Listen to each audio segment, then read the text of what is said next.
नमस्कार, मी नितीन संसारे. देशात सर्वात जास्त प्रमाणात महाराष्ट्र राज्यात कोरोनाचे संक्रमण वाढत आहे.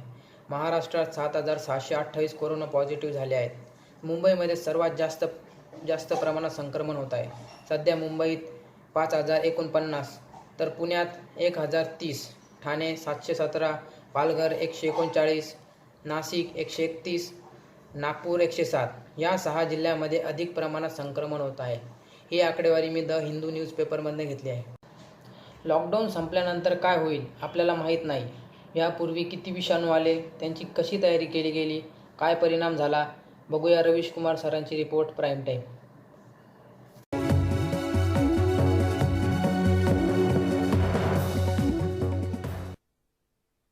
नमस्कार, मैं रवीश कुमार.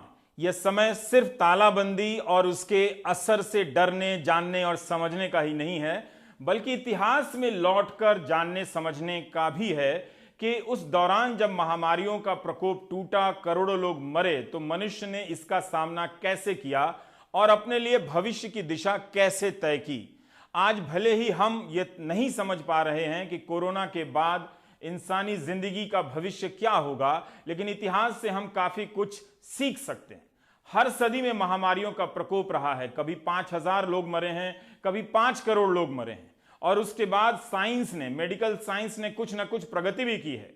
लेकिन कोविड-19 ने एक बार फिर से साइंस को, मेडिकल साइंस को स्तब्ध कर दिया है.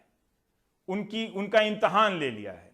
इसलिए जरूरी है कि आज हम थोड़ा पीछे चलें इतिहास की तरफ और घड़ी की सुई घुमाते हैं. हम आपको ले चलते हैं 14वीं सदी के इटली के वेनिस में, जहां के बंदरगाहों पर समुद्री जहाजों को 40 दिन के लिए रोका जाता था ताकि उनके जरिए शहर में प्लेग ना फैले. इटली की भाषा में 40 दिन पूरे होने को क्वारंता जियोर्नी कहते हैं और इसी से आया है शब्द क्वारंटीन. महामारियों के होने और इनके फैलने के कारण अलग अलग होते हैं. एक समय औपनिवेशिक व्यापारिक नेटवर्क के कारण समुद्री मार्ग से महामारियां फैला करती थी. फिर युद्ध के मोर्चे से लौटे सिपाही के कारण फैला करती थी, क्योंकि वो मोर्चे से कई तरह के संक्रमण और महामारियों को लेकर अपने शहर लौटता था. फिर रेल मार्ग के जरिए तेजी से फैलने लगी और अब हवाई जहाज के कारण कोविड-19 पूरी दुनिया में कितने कम समय में फैल गया. हम कुछ महामारियों के नाम जानते हैं और कुछ के नाम नहीं जानते हैं. पीला बुखार, cholera, TB, plague, Spanish flu, small pox, chicken pox, Ebola, SARS, इस तरह की महामारियों के नाम हम जानते हैं. कुछ महामारियां आती हैं और चली जाती हैं. कुछ को मनुष्य हमेशा के लिए मिटा देता है और कुछ महामारियां अपना रूप बदलकर हमारे साथ रहने लगती हैं. स्मॉल पॉक्स, चेचक को काफी खतरनाक माना गया. इतनी पुरानी है इसके निशाने कि 3,000 साल पहले की एक मम्मी से चेचक के प्रमाण मिलते हैं. 20वीं सदी में चेचक से 30 करोड़ लोग दुनिया भर में मारे गए थे. 3 बार प्लेग का कहर दुनिया भर में बड़े पैमाने पर टूटा है. 542 ईस्वी सन में जस्टिनियन प्लेग से हर दिन 10,000 लोग तक मर जाते थे. जाते जाते इस प्लेग ने आधे यूरोप को खत्म कर दिया. आधुनिक अनुमानों के मुताबिक 10 करोड़ लोग मारे गए. 19वीं सदी में गंगा के मैदानी हिस्से से कॉलेरा का ज्वार उठा था. आज भी इस बीमारी से WHO के अनुसार कभी 21,000 साल में तो कभी 1.5 लाख के करीब साल में लोग मर जाते हैं. 1918 में स्पेनिश फ्लू महामारी की बहुत बात होती है. इस फ्लू ने 2 से 5 करोड़ लोगों को मार दिया था. अमेरिका में इससे 5 लाख लोग मरे थे. 1918 के स्पेनिश फ्लू से भारत में ही 1 से 2 करोड़ लोग मारे गए थे. भारत की आबादी का 6% मिट गया था. जुलाई 1918 में भारत में हर दिन स्पेनिश फ्लू से 230 लोग मरा करते थे. दूसरा झोंका सितंबर 1918 में बॉम्बे से आया और श्रीलंका तक गया था. परिवहन के सिस्टम से यह महामारी तेजी से फैली थी. तब के सैनिटरी कमिश्नर ने अपनी रिपोर्ट में लिखा था कि रेलवे ने फैलाने में बड़ी मदद की है. 1957-58 में सिंगापुर में एशियन फ्लू की महामारी आई, जिसने करीब 11 लाख लोगों को मार दिया. अमेरिका में इससे 1,16,000 लोग मारे गए थे. दुनिया भर में इतिहासकारों के बीच महामारी एक रोचक और जुझारू विषय है। मुंबईनंतर दुसरा क्रमांक पुणे. माझा मित्र यशराज पुण्यात राहतो व त्याची आई एक यूट्यूबर आहे. त्यांचं चॅनल आहे मनीषाज ओरा. यांच्याकडून आपण जाणून घेऊया पुण्यातील सध्याची परिस्थिती, तेथील लोकांच्या जीवनात कसा बदल होत आहे, कुठल्या प्रकारचे संकट येत आहे, ते या आव्हानांना कसे सामोरे जात आहे. Manisha Khamkar madam. Hello friends, नमस्कार. मी मनीषा खामकर. मी पुण्यावरनं तुमच्याशी आत्ता संवाद साधत आहे. मी तुमच्याशी आत्ता बोलणार आहे ते कोरोना व्हायरसबद्दल. कोरोना व्हायरसची सध्या पुण्यातील स्थिती काय आहे याबद्दल मी थोडक्यात तुमच्याशी बोलणार आहे. फ्रेंड्स, विचार करा, पुणे किंवा पुण्यातील भवानी पेठ हे अंतर आणि सगळ्यात पहिल्यांदा जिथे कोरोना व्हायरस सापडला ते चीनमधील वुहान हे अंतर माझ्या मते 4.5 ते 5,000 किलोमीटरचा अंतर आहे. तरीसुद्धा तो इथपर्यंत पोहोचला, तो स्प्रेड झाला. पुणे, मुंबई, नाशिक, औरंगाबाद या शहरातही तो आता झपाट्याने स्प्रेड होत आहे. रोजचे पुण्यातील आणि मुंबईतील वाढणारे आकडे पाहून अक्षरशः अंगावर काटा येतोय, बिकॉज याच्यावर काहीही इलाज नाही आहे. तुम्ही विचार करा, या पृथ्वीवर, या जगात, या आजारावर काहीही इलाज नाही आहे. जर आपल्यापर्यंत हा आजार पोहोचला तर मृत्यूशिवाय दुसरा काही पर्याय नाही. खूप 0.0% पेशंट यातनं बरे होत आहेत. ते खूप कमी प्रमाण आहे. आणि आपल्याला जर तो झाला तर आपण आणखीन 400 जणांपर्यंत तो पोहोचवत आहोत. त्यामुळे ही साखळी किती मोठी आहे आणि याचं गांभीर्य प्लीज फ्रेंड्स तुम्ही लक्षात घ्या. तुम्ही याबद्दल जागृत व्हा, कारण आत्ता पुण्यात सगळं बंद आहे, काहीही चालू नाही आहे. फ्लॅटमध्ये आम्ही अक्षरशः आज महिना होऊन गेला आहे, दोघं नवरा बायकोंनी स्वतःला कोंडून घेतलेलं आहे. कारण आम्हाला माहिती आहे, आम्हाला जर आमच्या देशाची सेवा करायची आणि आम्हाला आमची फॅमिली किंवा आमचे रिलेटिव्ज, आमचे फ्रेंड सर्कल, आमचे शेजारी पाजारी यांना जर सुरक्षित ठेवायचे तर सगळ्यात पहिल्यांदा आम्ही स्वतः घरात सुरक्षित राहणं फार महत्त्वाचं आहे. आत्ता पुण्यात गव्हर्नमेंटने टायमिंग दिलेला आहे आम्हाला, सकाळी 8 ते 11पर्यंत तुम्ही ग्रोसरीज आणि मिल्क वगैरे आणायला जाऊ शकता. पण नाही जात आम्ही.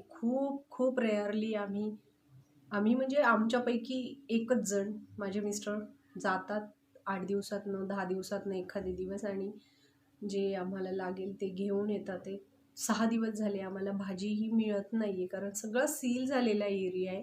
भाजीवाले टेम्पो पहिले यायचे इकडे, तेही येणं आता त्यांनी बंद केले, कारण वाढणारी कोरोना पॉझिटिव्हची संख्या यामुळे प्रत्येकजण घाबरला आहे.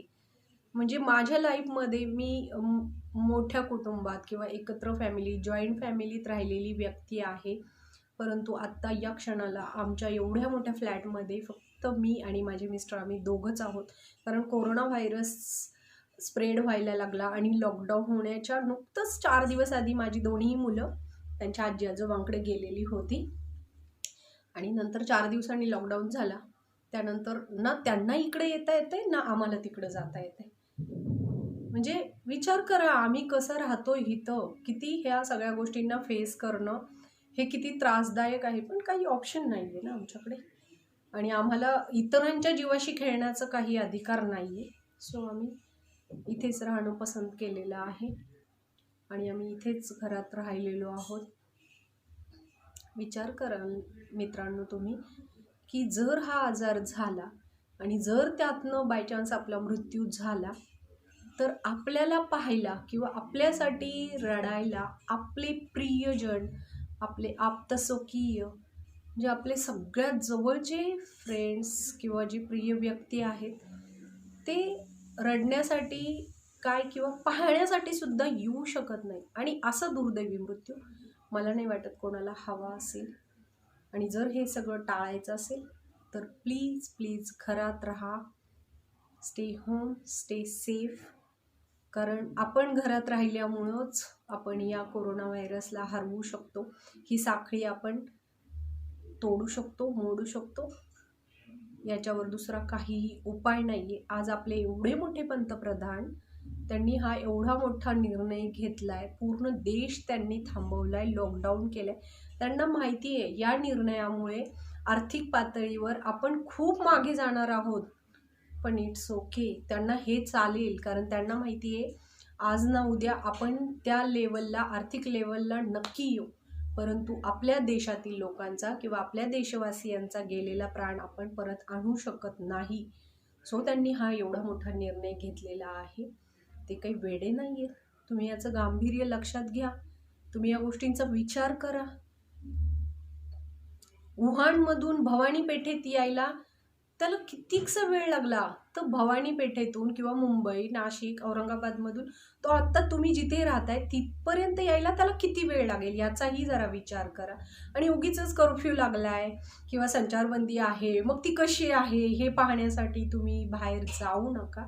तुम्ही स्वतःच्या जीवाशी खेळू नका आणि इतरांच्या जीवाशीही खेळू नका, कारण तुम्ही बाहेर जाता त्यावेळेस तुमच्या घरात असणारी तुमची वडीलधारी मंडळी, तुमची लहान मुलं यांना तुमच्या त्या 5 मिनिटाच्या बाहेर जाण्यामुळे काय त्रास भोगावा लागेल ना, यू कांट इमॅजिन धिस. तुम्ही विचारही नाही करू शकत या गोष्टीचा. So stay home, stay safe. कुठलंही संकट येऊ द्या, त्याच्याशी 2 हात करण्याची तयारी ठेवा, परंतु घराबाहेर पडू नका. कृपा करून कटाक्षाने हे तुम्ही पाळा. आपले गव्हर्नमेंट, आपले मुख्यमंत्री जे काही आपल्याला आदेश देत आहेत, जे काही रूल्स आपल्यासाठी सांगत आहेत त्याचं काटेकोरपणे पालन करा, कारण हेच आपल्या आणि आपल्या देशाच्या हिताचं असणार आहे. सो सगळ्यांनी घरात राहा. जाता जाता मी तुम्हाला एवढंच सांगेल की जर कोणी मोठी व्यक्ती गेली तर देश थांबलेला मी 1000 वेळा पाहिलाय, परंतु देशातील एकाही व्यक्तीचा जीव जायला नको म्हणून देश थांबलेला मी माझ्या लाईफमध्ये फर्स्ट टाइम पाहिलेला आहे. या गोष्टीचा तुम्ही गांभीर्याने विचार करा आणि घरात थांबा मित्रांनो. Okay, bye bye. धन्यवाद मॅडम, आमच्याशी बोलण्याकरिता आम्हाला माहिती दिल्याबद्दल. समाजाचा शत्रू नव्हे तर योद्धा बना. घरातच राहा, घराबाहेर पडू नका.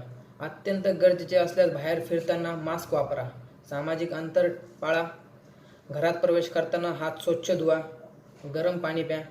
प्रत्येकाने कोरोनाविरुद्धची लढाईत योद्धा बनून लढायची आहे. स्वतःचा व समाजाचा शत्रू बनू नका. योद्धा बनून कोरोनाविरुद्धची लढाईत सहभागी व्हा. नमस्कार.